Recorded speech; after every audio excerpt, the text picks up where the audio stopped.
자, 요거 36번 문제 풀어봅시다. 얘 같은 경우에는 사실 배경 지식이 있다면 조금 더 쉽게 풀 수 있는데 그게 아니더라도 지문 보고도 충분히 풀 수 있는 문제였어요. 하지만 경제 같은 경우에는 저는 항상 배경 지식을 좀 중시하는 편인데, 왜냐면은 경제는 다른 애들이랑 다르게 이런 그래프들이 반복적으로 나오고 한 번 쓰인 개념은 언제나 같은 의미로 다른 쪽에서 끌어와가지고 쓰일 수 있기 때문이에요. 그래서 처음에 제대로 개념을 잡아두면은 나중에 계속 쓰이게 됩니다. 경제 지문이 나올 때마다 기본적인 개념들은 계속 반복적으로 쓰여요. 그러니까 개념 공부를 중요시 하는 거예요. 자, 일단 볼까요? 기본적으로 그래서 여기서도 여러분들한테 간단하게 개념을 하나 설명해 드릴 텐데, 이 규모의 경제가 무엇인지에 대해서 설명을 해 드리려고 해요. 글로만 보지 말고, 자, 봅시다. 엄청 간단하게 설명을 해 드릴게요. 자, 규모의 경제가 무엇이냐? 보시면 시장 전체, 시장 전체라고 하지 맙시다. 시장 전체라고 하지 말고 어떤 기업이 있어요. 이 기업이 어떤 물건을 생산한다고 해봐요. 뭐 빵을 생산한다고 합시다. 빵을 생산을 할 거예요. 빵 하나를 생산하는 데는 항상 같은 노동력과 같은 원료가 들어요. 맞죠? 항상 같은 노동력과 같은 원료가 들어요. 그렇기 때문에 빵 하나를 더 생산하기 위해서 드는 비용은 이전에 있던 빵을 생산함으로써 드는 비용과 똑같아요. 이것을 변동비라고 합니다. 하나를 더 생산할 때 추가적으로 드는 것, 이거 뭐 한계적으로라는 표현을 쓸 수도 있지만 여기선 변동비라고 할게요. 생산량에 따라서 달라지는 비용이에요. 이걸 변동비라고 할게요. 변동비는 빵을 몇 개를 생산하든지 간에 그 비용을 빵 개수에 곱해주면 되기 때문에 변동비 그래프는 생산량, 가격, 비용이라고 칩시다. 생산량과 비용의 그래프를 그려보면 산술적으로 증가를 합니다. 산술적으로 증가를 하기 때문에 하나를 만드는데 100원이 든다고 치면은 10개를 만드는데 1000원이 드는 거예요. 그래서 우상향하는 곡선이 되겠죠. 그쵸? 여기까지 이해했죠? 자, 반면에 빵을 만들기 위해서는 빵 공장 필요하겠죠. 공장 짓는데 비용 들 거 아니야. 그리고 그 공장 부지 살 때 비용 들 거 아니야. 그쵸? 그리고 각종 도구들, 기본 자재들 비용 들겠죠. 그것들은 처음 공장을 만들 때 드는 비용입니다. 처음 공장을 만들 때 드는 비용이에요. 처음 공장을 만들 때 드는 비용이니까 빵의 개수와 내가 만드는 빵의 개수와 상관없이 그 비용은 일정해요. 그것을 바로 고정비라고 합니다. 빵의 개수와 상관없이 비용이 수평선으로 일정해요. 고정비, 변동비. 그래서 이 고정비 윗부분이 변동비가 가지는 비율이에요. 여기에서 이 그래프들에서 바로 요 점, 그리고 바로 AC0인 점이 바로 고정비 점인 거예요. 이거 파란색으로 해야겠다.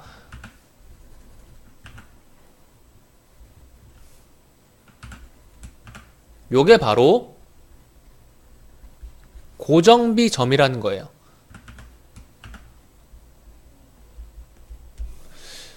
그런데 요것을 개수를 많이 늘려가지고 평균 비용으로 생각을 해볼게요.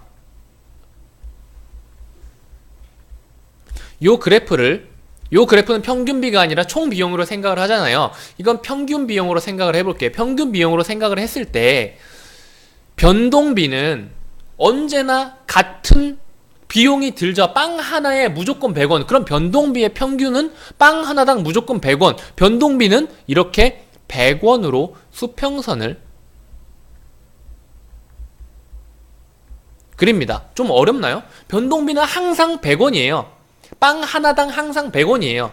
생산량을 든 비용으로 나눴기 때문에. 반면에 고정비는 위에서 고정되어 있는 비용이라고 그랬죠. 그러면은 어떤 이 빵에 고정비와 변동비가 모두 들어있는 것일 텐데, 고정비는 빵을 많이 생산할수록 빵 개수로 고정비를 나누니까 고정비는 빵을 많이 만들수록 낮아지겠죠?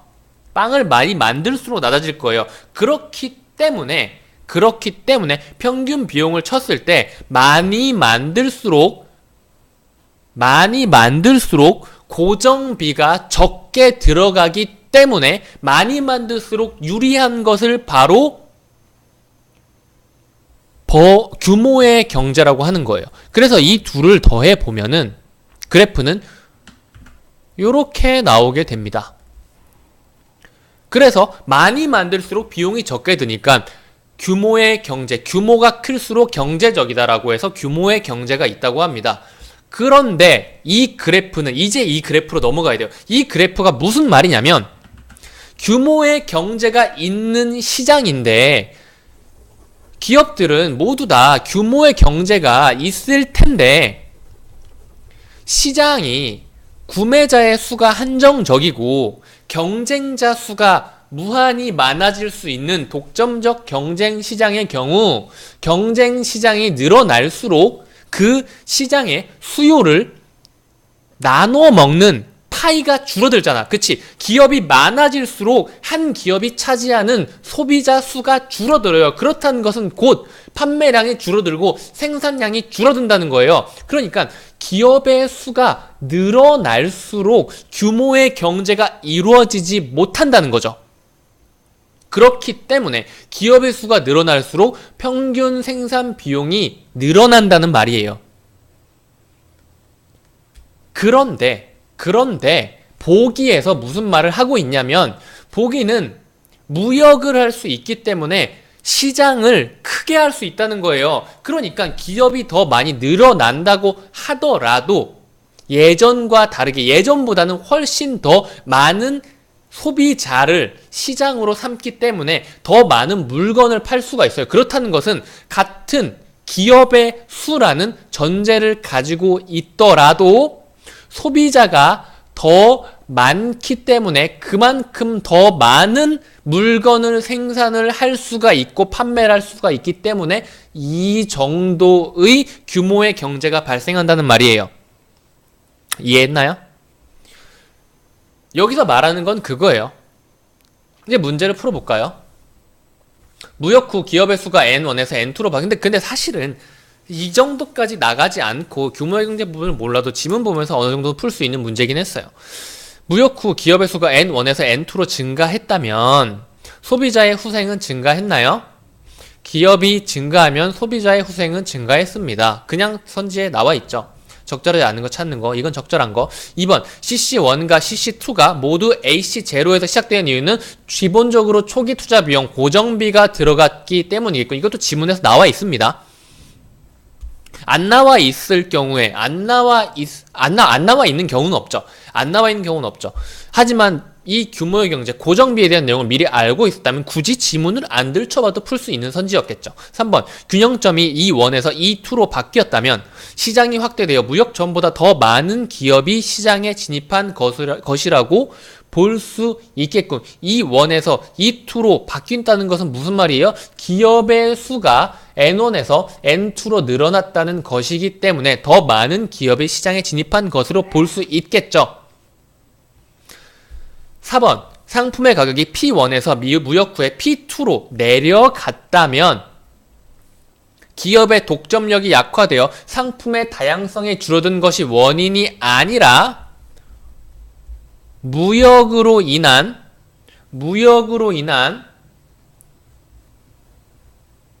시장의 크기가 확대되어 평균 생산 비용이 감소되었기 때문입니다.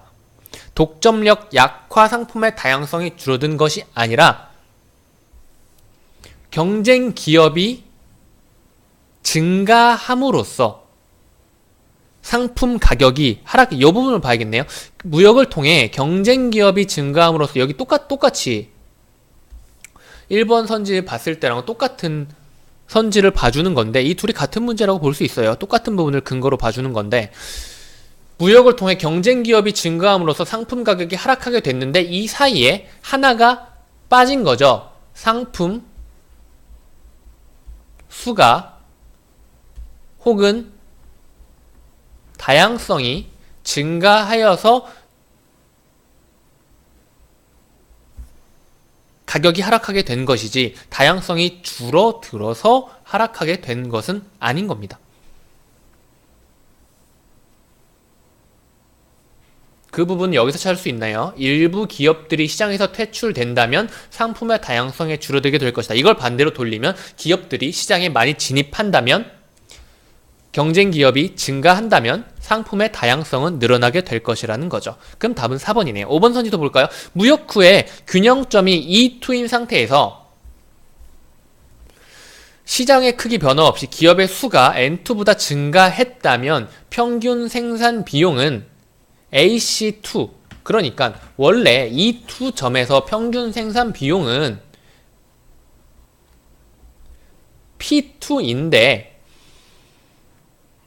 시장의 크기가 변화하지 않고 기업의 수가 증가했다면 평균 생산 비용은 이 N3라는 가상의 점을 찍어 봤을 때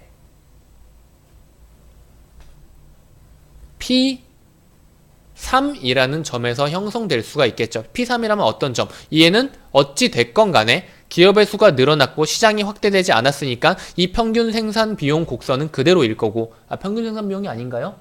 기업의 평균 생산 비용은 그대로일 거고 시장이 변화하지 않았으니까 시장의 평균 생산 비용 곡선이니까, 그렇기 때문에 이 곡선상에서 생각을 해준다면 기업의 수가 늘어난다면 당연히 평균 생산 비용은 AC2보다 늘어날 수밖에 없을 겁니다. 그래서 기업의 일부는 시장에서 퇴출되고 상품의 다양성은 줄어들게 될 거예요. 그래서 얘는 맞는 말. 답은 4번이네요. 여기까지 할게요.